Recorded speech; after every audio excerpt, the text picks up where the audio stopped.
start, please, David. Morning, Mike. We just start with the COVID update, if there is any, for today. We have no COVID updates for you today. Okay. And also, you've talked before about the continuity of an offense and a quarterback being in an offense for a while to get a better feel for it. And going along with that, when a guy has a greater familiarity with an offense, do you ever have to thread the needle, Dak or other quarterbacks, as far as just making a play versus making the perfect play or waiting for a read because you know so much that you're waiting to get to something else? Is that something you have to strike a balance with? Well, I think the biggest thing is, you look at the ebb and flow of a football game. You could take a broader stroke of that and put it in the same thought process towards the whole course of a season. I think that's why, it's important to be in tune with the statistics and analytics and you watch the numbers. But the most important part of Cell Scout, whether it's the Cell Scout of what you do scheme-wise or the mannerism Cell Scout of, how you operate in the pre-snap, is just to make sure you're on top of what goes on within, within the statistic. And where I'm going with this is no different than quarterback play and production and pass game and when you break down particularly the passing game and the checks, where the ball's being distributed, there's more than there's more evaluation that goes into that than just the result. Because I think, as I've seen in my time, is when you just clearly do your evaluation on result only, you really miss the big picture of the big picture as far as the opportunity to grow. Because the result is, you can call a really good play, you can have an excellent, and the result is negative, but doesn't make it a bad play. It doesn't make it a bad scheme. It doesn't make it a bad, a poor quarterback decision. So I think it's important to always have to grade every part of the particular play. We were talking about passing plays, obviously, as far as the quarterback's fundamentals, the decision, and just stay in touch with that, because you have to take out the emotion of how the game is resulted. You got to take out the emotion of the win and loss when you're evaluating how your team performs, because if you don't, you're really missing a lot of variables. You're missing a lot of opportunities for players to grow, for the play caller to grow, how it affects your game planning the next day, and I think that's very, very important. I mean, I know that's something I've always paid close attention to, and I think it's something that really comes from my past experience and goes back to the foundation of quality control. I mean, that's why quality control, I think, is a tremendous foundation for coaches in this league. I think any coach that comes into the league that has a chance to come up through quality control, it gives you an analytical thought process so you don't skip over things due to emotion, and that's human nature. I mean, it happens every single day, both in your professional and personal life, and so I think that's real important as we go through it, and that's how we do it. So, I mean, hey, trust me, we understand the results, we understand where the stats are, we understand penalties. We understand, what 32nd in the league looks like, but also we understand that that's probably one penalty a game or 1.5 penalties a game more than what number one is, the least penalized team in the league. So, and that's a balance you're always trying to strike, because, you want your team to play with a play style, and you want that aggressiveness, and you're on them, and you're coaching, and you're emphasizing it, and oh shit, now we're 32nd in the league in penalties. Okay, we got to be more conservative. I mean, that's what emotion does to you. Emotion creates, potential to make bad decisions, and as a leader. And so I think it's important to understand what the numbers say, but it's our jobs as coaches and players to understand what goes on inside the numbers. Whether it's the read of the quarterback, is the ball going to the number one receiver enough? Is why do we have to are we checking it down every single time? So I mean, those are the things that it's not just the decision, but what went into the decision. Sorry for such a long answer. Clarence he's chomping at the bit over there. Okay, you're up next. And I don't want to bog down on numbers and statistics, but Amari Cooper's numbers, his catches and yards, targets have dropped dramatically ever since he's come back from the COVID situation. I don't know if it's because of Obviously the entire offense is not been what it was early in the season. But you talked about getting targets to your number one receivers. And I know in the past you said, you don't really want to focus on one guy, but why would it, considering his value, why would you not want to get him and make a point to get him more involved? Well, I think we're talking blatant statements here, as far as numbers. Don't want to focus on getting it to one guy, because once again, this is a full year, 17-game approach that when you design an offense and how you attack a defense, you don't want to come out and just be heavy to the Z receiver all the time. 17 games is a lot of football. So how you tilt each and every week, how the defense is tilted towards you, factors in that too, as we know. So you have to have the ability to spread the ball around to the 5 potential receivers, or you're going to be short. The numbers reflect that, history reflects that, and obviously quarterback production. Because at the end of the day, the quarterback has the ball every play. The quarterback touches the ball every play. So you have to make him successful. And, obviously the starting point of that is the run game. We run the football not only for the quarterback, we run the football for our whole team. Our whole team benefits from running the football. So then that comes to the passing game. So, and don't misunderstand what I'm saying. Amari Cooper is very, very important to our success. As an offense, there's no question about that. But there's a big picture approach to it. So the numbers, he missed a couple games. There's other factors that go into it, and that's why once again the numbers aren't probably exactly what we'd like them to be, but they're not far from being what they could be. So I think the truth is somewhere in between there. And that's why you just continue to work. At the end of the day, we got a great opportunity here to go undefeated in our division, get to 12 wins, and then from that we're going to close that door in the regular season, and we're going to take everything into the playoff contest. And that's so what does that mean as far as more targets for Amari? I hope so. But there's more factors into that. I get excited every time the ball goes to Amari. I love it when the crowd goes. You hear Coop in the stands. It's I think it tells you the impact that it has, not only for our offense but for our team and for the crowd and all that. So I do recognize that. Mike, what do you need from your run game to win in a postseason competition, and what do you need from your offensive line to have a successful run game? Attempts is probably the biggest thing. When you look at it, if you just, because we're on a statistical roll here, so I'll play along. I think when you see that we run the ball a certain number of times, it is part of our success. So I think going back to our last game against Arizona, I think you do have to recognize, because I've been there. I've been there as a play caller many times where your numbers aren't quite what you'd like them to be, and you look at it. The biggest challenge for us was those third down penalties. We were not able to overcome the third down penalties, and that's that puts you. Another set of downs. I think we had 6 of them. So, 6, that's 18 potential more plays. So, at least more than half of those is another 10 to 12 runs. If you just look at the trend of how we call games, that's what the stats would tell you. So, that's why I think it's important.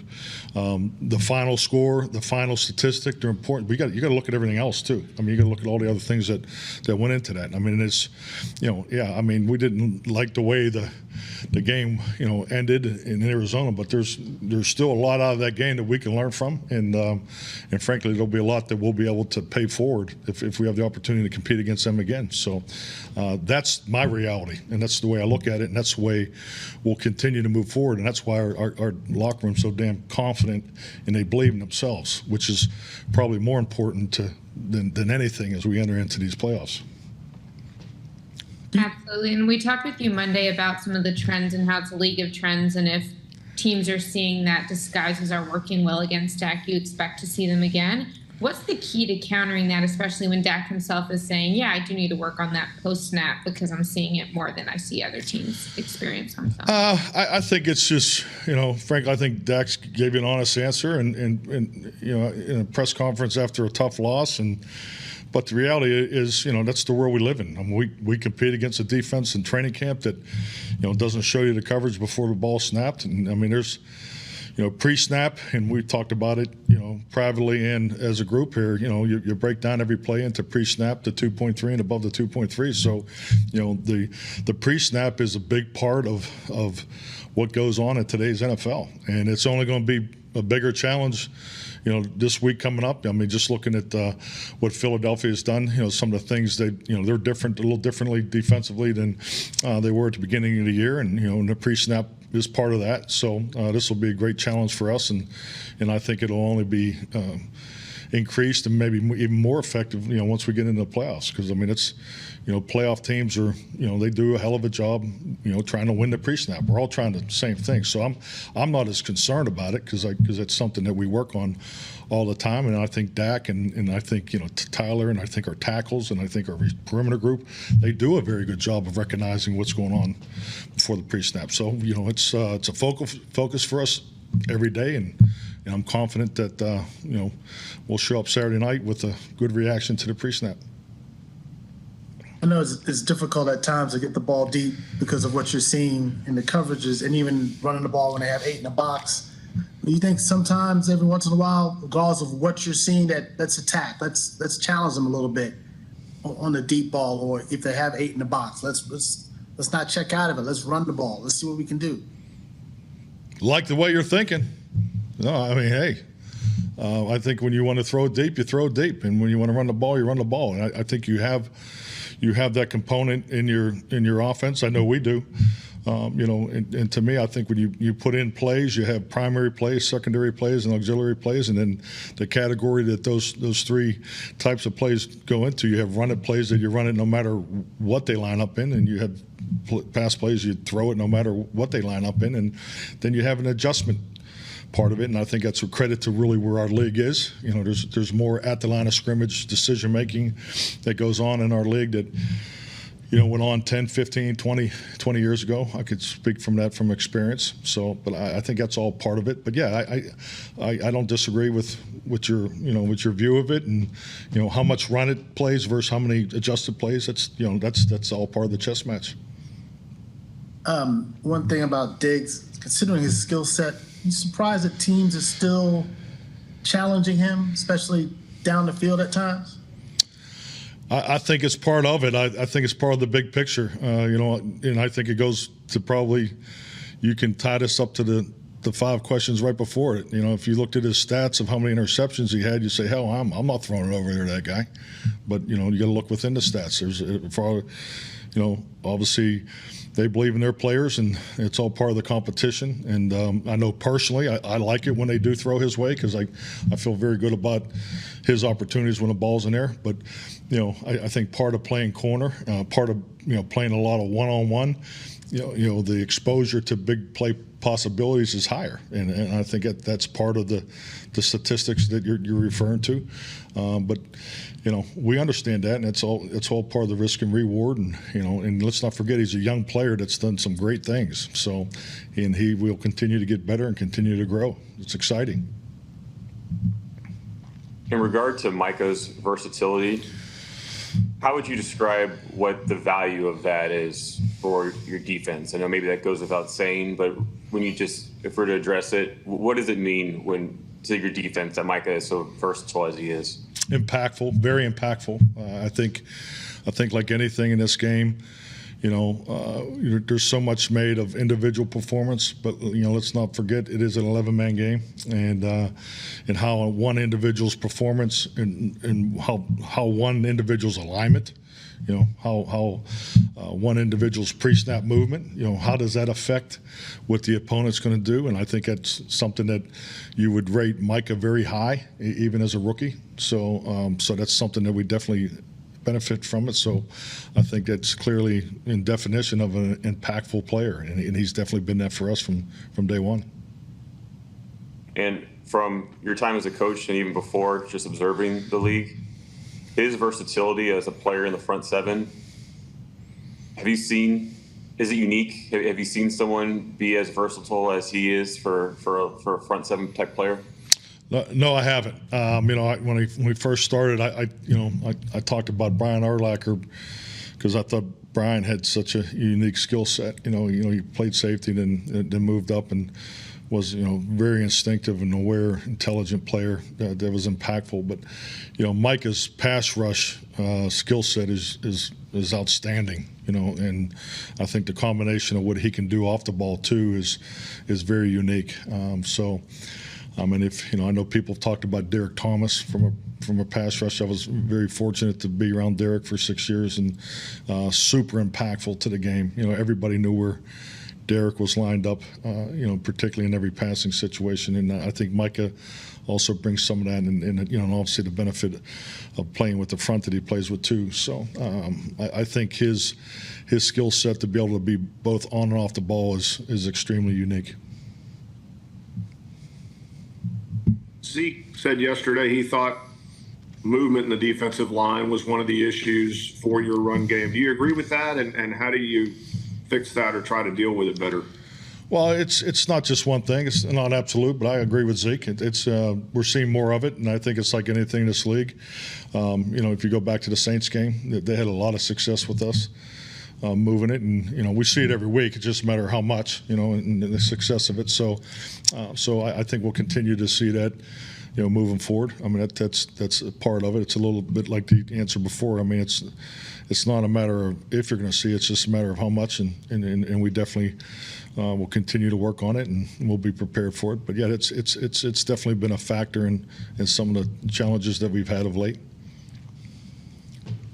And you mentioned the number of carries earlier. When you look at a game like Arizona, how do you attribute ending up with so few carries? Is it more struggling with the rhythm early in the game, or is it a little bit more getting behind, like in the third quarter and early fourth, and having to throw? How do you look at that? Well, I think the biggest factor, really, from my perspective, was not overcoming the third downs. Just not getting the extra set of downs, and and I'm going to make it clear: penalties aren't an excuse. They're not an excuse, but when you do have one, you have to overcome it. And having, I think, 6 on third down was a challenge that we didn't overcome. So I mean, so that's part of it. I think it's important as you talk about running the football, and and I've stated from day one since arriving here. I mean, you run the football for your whole team. It's important. Time of possession is part of it. But we also recognize there's other characteristics that go into having a successful time of possession, victory in the game too. So, but I think that's part of it, and we're cognizant of it. It's not an excuse, but we know what the stats say about run attempts to Dallas Cowboy victories. We're definitely aware of that. Guys, we only have time for Machota and Nui. Mike, Jaron Kearse was on the injury report yesterday with a hamstring. Is that from the game, and does that affect his availability this week?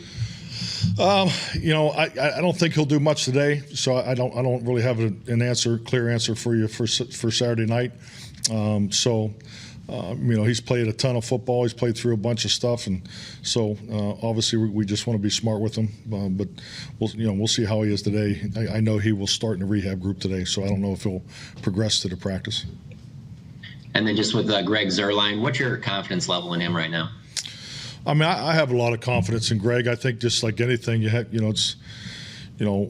fortunate to work with these guys every day, and Greg, specifically, I think. You have to look at the big picture, everything that's gone into his season, the late surgery, the training camp, and so forth. And I think he's not only a veteran, experienced kicker, but I think he's a tremendously talented kicker. So, I mean, he can make all the kicks. But, he recognizes what we need to do moving forward, and I obviously have great confidence in him.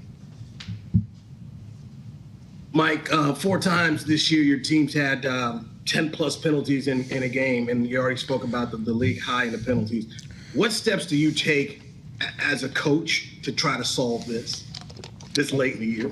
I think I talked about it earlier. I think it's like anything. I mean, we review all the we have the vital signs of a game. There's a penalty report that's done every Monday with the team.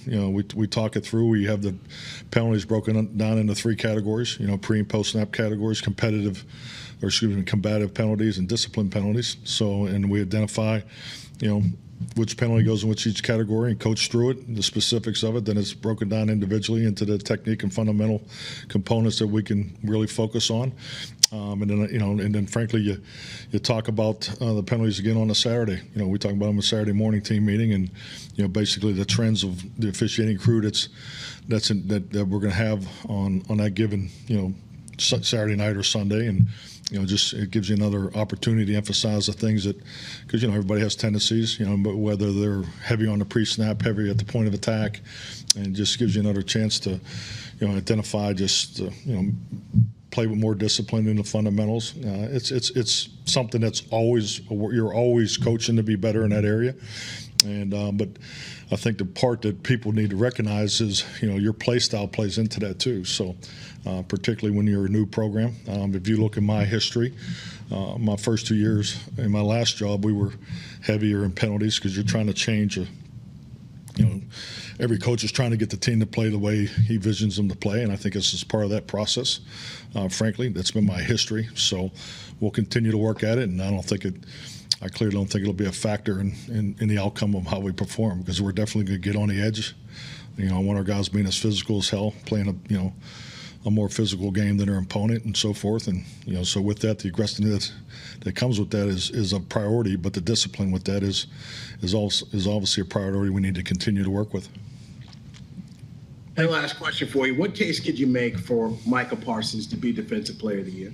Well, I mean, just look at the impact. I think it goes back to when I just say he's been as an impactful player. Definitely, not only just for our defense. I think it's clearly changed the view of how people look at our football team. So, and he's done a lot to in a short period of time. And I think not only the plays that he makes, but also the impact that he has for the one-on-ones that he potentially creates for other players. Thank you. Thank you. Thanks, Mike.